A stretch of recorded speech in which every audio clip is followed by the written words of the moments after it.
say that it's different this year, especially, with COVID-19, uh, from people you've seen in the past apply to colleges? I think there's definitely a good bit of it that is different. I know for a lot of people, the college search process has been different because college tours look different. And in some schools, they're not even letting college tours happen.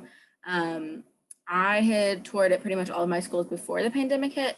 So that wasn't really an obstacle for me other than at UTK. I hadn't toured there before, but we went up, a couple weekends ago and just drove around. Got to look at the campus and just kind of see what it was like.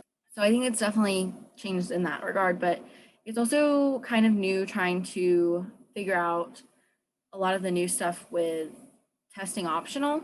I didn't choose to apply test optional at any of my schools, but a lot of people are, and that's a whole new application process that nobody knew about, especially for scholarships and stuff.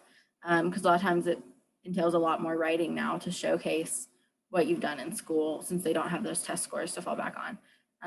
And I don't know if they'll continue with that after the pandemic or not, but it's definitely interesting and a lot different than what it has been for other people in the past. But some of the core foundations of the application process are very similar. In case any of our viewers don't know what test optional is, would you care to detail on that? Yeah, of course. So test optional. So most of the time when you apply to a school, you're going to apply with your ACT or SAT score as standardized tests to show that your school wasn't just really easy. That's why you have 100s or something like that.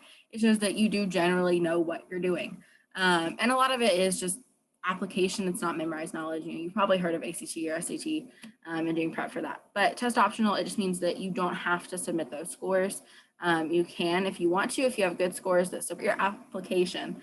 But if you don't have great scores or if you didn't get a chance to test because of COVID, then you don't have to submit scores, which is really helpful if you're not a good test taker.